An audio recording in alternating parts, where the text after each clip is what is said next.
So with the question, what are the fundamental things that I did differently? Yeah, I mean, when I look back, and it has everything to do with my parents. So my dad was in the building of computers, like back in the day. So he was born in 1938. And when he went to school as an engineer, and he quickly realized that like computers were the future. Was building, like, worked for IBM on the mainframes, and then went into building hardware, building software, running companies overseas. Like he would look at what I was doing, and he was like, where's the leverage? Like, if you want to make, he was a businessman. So he's like, there's no leverage in your income. He's like, you have the problem that all my friends that are doctors have, which is like, you can only max out your time. Where's the leverage? He's like, and for you, you're interested in impact. Like you're trying to make a difference with your life. Like if there's no leverage, you can't leverage your impact. And so there was a lot of pressure in a way. I wanted to please my dad. Like I wanted to show him that I was not just a smart business person, but that like I really could do what I wanted to with my life.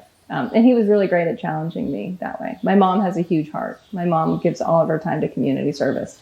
So between this like high-powered businessman and community service woman, I could see that like the way that I was going to lead Yogahealer, and the way that I was going to lead the members that were coming to me, to see like what is the most effective way for me to work with people. Like, where can they make the greatest gains the fastest? How can it be fast, fun, and effective? And I more or less continue to obsess on those questions of like, for people to really wake up to their life, like for people to really wake up so that they don't have to do what everybody else is doing. They get to do it their way. They get to innovate. They get to fail and learn, and fail and learn, and fail and learn. Like, that's just learning. Like, that's just living a life on your own terms. If people could start to live life on their own terms, they would take care of their bodies. They would do as spirit commands them, right? They would follow their dreams, and they would stop doing all these sort of like pathological Western behaviors of like eating too much and polluting too much and, needing more. I was talking to someone the other day who's like in the storage unit business. He's like, I've got it made in the shade because people have so much stuff. Right? And just to get away from this hyper consumer mentality and wake people up to their own power. It was also a core decision in yoga health coaching when I was talking with lawyers, when it started, of like, how do we design legally what we're trying to do here as this global coaching organization? And they're like, well, you have to decide if you're going to franchise or not. And I was like, there's no way in heck I'm going to franchise, because really every wellness pro that comes in has their way. Like, they're already getting great results. For some people, they don't have leverage. Most of them don't have much leverage in their business model. They can't make the kind of impact they want to make, but they don't have enough skin in the game from the people they want to help. And so they're not getting the kind of results from the clients that they want to help the most. They're more invested in their clients' results than their clients are. So just being eyes wide open of like, how do I help these wellness pros who are phenomenal? Like, the people that come into yoga health coaching, most of them have 1 to 2 to 3 decades of experience, whether they're a Pilates teacher, an occupational therapist, a mental health therapist, a nurse who also teaches yoga on the side, a full-time yoga teacher, right? They come in with experience. But what they're often missing is like the guidance, the support, the group that's saying like, hey, you can do this your way. And you can have the kind of impact and kind of income that you want. And when you do, like, when you're actually asking yourself, like, how can I help these people the most? And you use our business model to however you want to adapt it, what you find is like, oh, it was actually on me. My clients' results are actually on me. And it has everything to do with how I run my business, how I ask people to, give them the opportunity to really invest in what they want. So why is it important for you to have a global impact? It always has been. I mean, not always. Like, there was a time before, in high school, I was working for Student Conservation Association. My mom pulled out a Sports Illustrated magazine, and she saw an ad for Student Conservation Association, which is where you go and volunteer your time working on a trail crew in the national parks or national forests. And she looked at it and she's like, I think this is for you. And I looked at it, I was like, oh, that looks cool. She's like, you need to get out of here. I was in a small suburban town. She's like, too big a fish for this small pond. Like, you need to get out of Dodge. And so I applied and got in and went, and my leaders were graduates of, I'm trying to remember, Williams College, and they were both working in environmental science, environmental policy. And I just basically, and this is how consciousness works. That's why people hang out with gurus, is like you get a hit of another level of consciousness. When you hang out with people with higher levels of consciousness, you experience higher levels of consciousness. When you hang out with people with lower levels of consciousness, you experience lower levels of consciousness. Like all of a sudden you'll be like, yes, I want fries with that. When you're like, I don't eat fries. Like that's a real thing. That's why they say you're an average of the 5 people you spend the most time with, right? Law of averages, you average yourself out. So when I was with them, I learned like, oh, I'm on a planet. Like, oh, this is what's going on with this planet. And from then on, it was global. And from then on, it was like, how do we make a difference? Like, what can one person do? Who do I need to hang out with? Like, who's also on this level of thinking? Who else cares enough to devote their life to global solutions? And yeah, I mean, when I left DC and went into like to really figure out like how do we help humans become more conscious, when I started to work at the level of consciousness, that brought me into yoga and Ayurveda. And then interestingly enough, as Yogahealer hit a certain level of growth, I had to study, well, how do businesses grow? Right? Because there's a whole other level of wisdom and knowledge and strategy about like, how do you make something really happen in the marketplace in real time? And so I feel like each step of the way keeps bringing me more to like, what are universal truths, whether they're coming from planetary care, whether they're coming from the ancient teachings of yoga and Ayurveda, or whether they're coming from really modern business methods. That's a really fascinating notion that you also can't be afraid to, you want to talk to a yogi, but you also want to talk to an MBA. Yeah.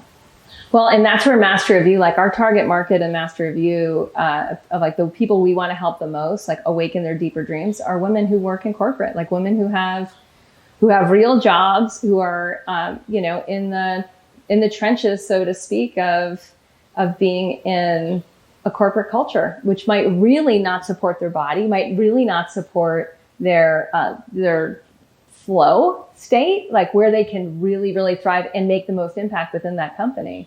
So we want to help kind of bring it into companies through women who are looking to awaken their own dreams for both personal and professional reasons. So yeah, my goal is always, with understanding that there are universal truths. And this to me is where Ayurveda and yoga, while they're from India, if we just strip away all the cultural stuff from all the Indian cultural stuff, and we just look like, where are the universal truths? And we can do this with any deep wisdom tradition, even modern business. If you strip things away, like what are the universal truths? What is always true here?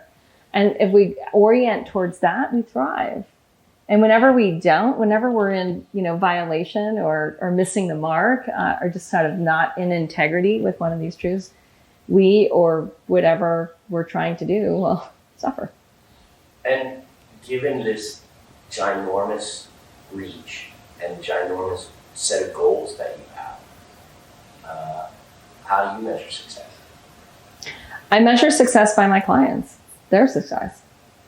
I mean, really, because if the people that are engaging in our courses are thriving, if they're seeing dramatic progress, I know that it's working. This really also keeps bringing me into not just, working with the body thrivers, people who come into Body Thrive so that they can thrive in their own bodies, even if they have an autoimmune disorder, or even if they're, even if they have type 1 diabetes, or even if they're 100 pounds overweight, right? Because all those people come in, even if they're kind of thriving, but they just want the habits, they want to optimize, right? But then working with the wellness pros who already have a clientele. so that they can be much more effective and successful. That's how I look at it, is how successful are my yoga health coaches? How many, and it's interesting, how deeply are they impacting their clients, right? Like how much does it matter that they're running their own dynamic group?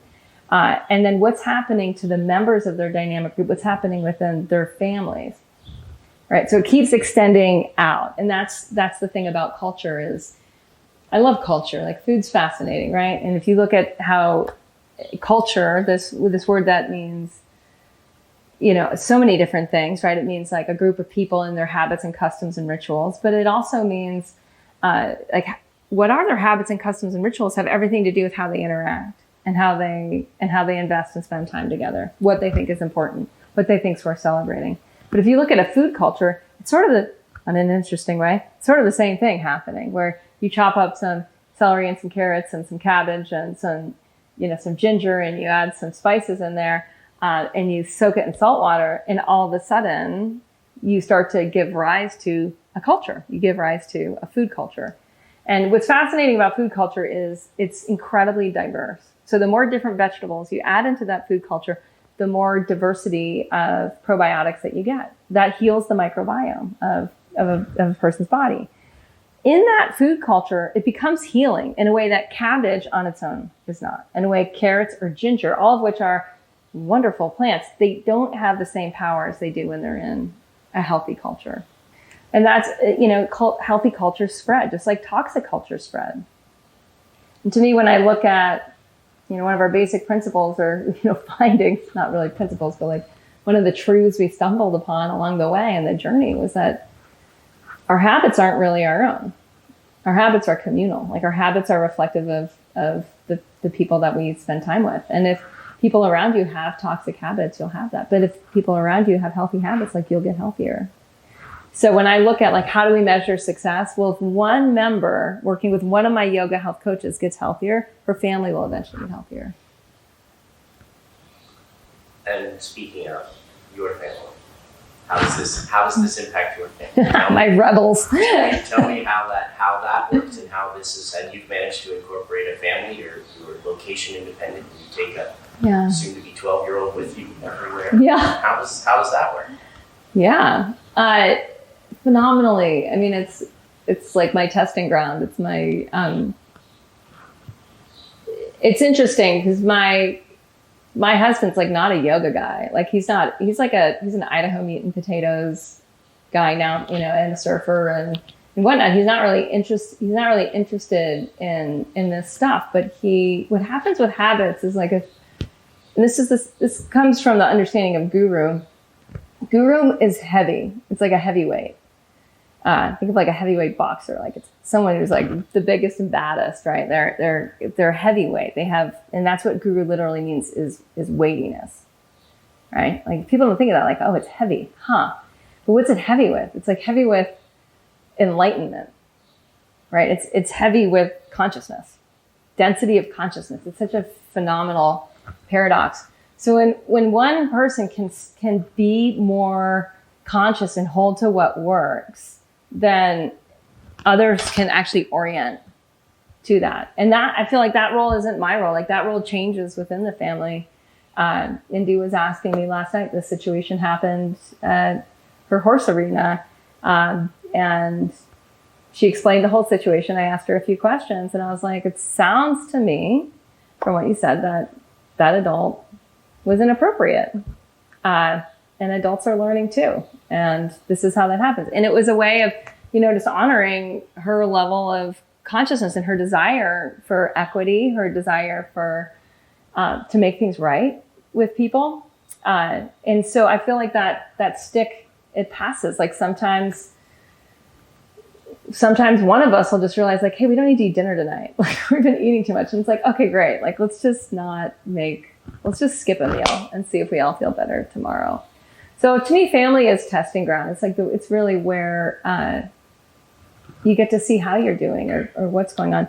To me, the other thing about raising a kid with the perspective of Svatantria, like I look at my life and I'm like, I've really been blessed. Like I had great parents. I had a lot of opportunity.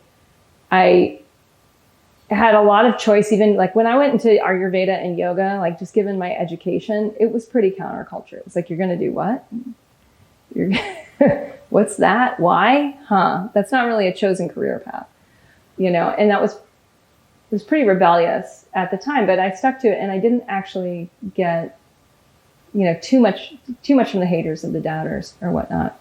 When we decided to be part-time in Mexico and to be pretty flex on the school scene with the kid, like the grandparents were like, oh gosh, here they go again. Like why do they have to do it all different? Why do they always have to do it their way or different? And we didn't get a lot of support in that, a little bit of the doubters and the haters.